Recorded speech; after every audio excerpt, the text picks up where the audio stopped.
days later, Dzifa gathered all her courage and went to Na's room. She had decided to make peace, to settle whatever grudge the girl had against her. She knocked softly and stepped inside. "Na, I know you don't like me, but can we at least try to live peacefully? I'm not here to replace your mother. I just want us to be family."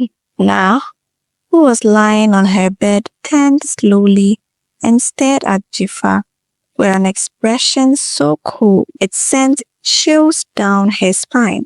Then, with a smirk, she said, "You are trying too hard, woman. You don't belong here. And let me tell you something, you never will." Dzifa felt something inside her shatter. She stood there, frozen, as Na turned her back on her, dismissing her like she was nothing. For the first time since she married Mr. Beku, Dzifa felt like she didn't belong amongst humans. As Dzifa was about to plead with Na, Mr. Beku's voice suddenly interrupted. "Where is everyone?" he called out. Immediately, Na jumped out of bed and rushed towards her father. But just as she reached him, her body swayed, and before anyone could react, she collapsed. "Na!" Mr. Beku and Dzifa shouted in unison. Without wasting a second, Mr. Beku scooped her into his arms and rushed her to the hospital. At the hospital, Na laid helplessly on the bed with her face pale and her breath weak. Dzifa, standing by, turned to the doctor. "Will she be all right?" she asked anxiously. Na's eyes fluttered open. With a frail voice, she sneered, "Are you my mother to ask the doctor questions?" Dzifa's heart clenched, but before she could respond, Mr. Beku cut in with his voice filled with fear. "Doctor, what next? I don't see her getting better." Her voice has changed. The doctor sighed. "She needs blood immediately.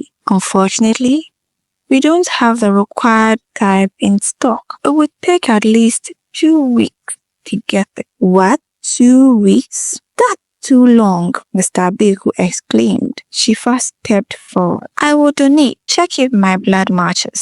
Before the doctor could respond, Na quickly turned her head. "I don't need your dirty blood donation," she spat. "My dad is rich. He can buy some for me." She was about to continue her rude remarks when Mr. Beku, his patience finally exhausted, raised his voice. "It's too late to buy one now, and I can't donate. Allow her to do it. Take it as a stranger donating to you. Please, my darling, I don't want to lose you." For the very first time, Na said nothing. She lay still, her stubbornness fading in the face of her father's desperation. The donation was successful, and after a few hours of recovery, they were discharged and sent home. As they stepped into the house, Mr. Beku turned to Na. "Can you at least say thank you to Dzifa?" he asked gently. But Na, regaining her usual attitude, folded her arms. Why should I? Is she not benefiting from your will?" Dzifa sighed and turned to Mr. Beku. "Ignore her, please. Let's all just settle down." Mr. Beku nodded, though his heart felt heavy. He knew that the battle for peace in his home was far from over. Na heard a knock at the door and rushed to open it. To her surprise, it was the doctor. "Dad, the doctor is here," she called out. Mr. Beku approached with a warm smile. "What a surprise visit, Doc. I'm sorry I didn't call you before coming." "Oh, don't worry," the doctor reassured him. "Please, have a seat. I have something important to discuss with you and your wife." After hearing that, Na coughed and muttered under her breath, "A wife? God forbid." Dzifa walked into the living room and smiled upon seeing the doctor. "I hope we are safe, Doc," she asked. Once everyone was seated, the doctor cleared his throat. "When I received the blood test earlier, I noticed something, but since it wasn't the best time, I decided to come over personally. Mr. Beku and Dzifa exchanged glances. I realized that the blood of your wife and daughter matches perfectly and carries traces of a biological relationship. Though I was surprised when Na kept insisting she isn't her mother. I believe Dzifa is actually Na's best mother, unless there's something I don't know. A heavy silence fell over the room. Dzifa's breast hitched. Doctor, what are you even saying? Mr. Beku rubbed his forehead, his face filled with confusion. That's impossible. Dzifa and I met only recently, the doctor shrugged. I am only telling you what the results show. At that moment, Na walked back into the room, puzzled by the tense atmosphere. Dad, I'm not your daughter, she whispered, with tears welling up in her eyes. Mr. Beku reached out and pulled her close. I am sorry, my dear. It's hard to explain, but my late wife found you near the river many years ago. Before he could continue, Dzifa gasped as her eyes widened. Wait, you mean the river close to the next village under the big tree? She asked, with her voice shaking. Mr. Beku's heart pounded. Yes, that's exactly what my late wife told me. Tears streamed down Dzifa's face as she covered her mouth. Her whole body was trembling. I gave my baby a mark just below her waist before I lost her.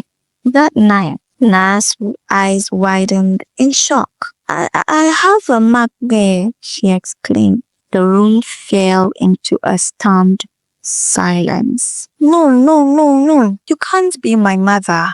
No way, Na stammered, shaking her head in disbelief. Dzifa wiped her tears and looked at Dabeku. Do you still have the cloth she was wrapped in? Dabeku nodded. Yes, I kept it all these years. Something in me told me it was important. Dzifa's voice broke. Please describe it. Dabeku took a deep breath. It was an old kente cloth, blue and red pattern, with a small tear on one edge. Dzifa gasped. That was my cloth.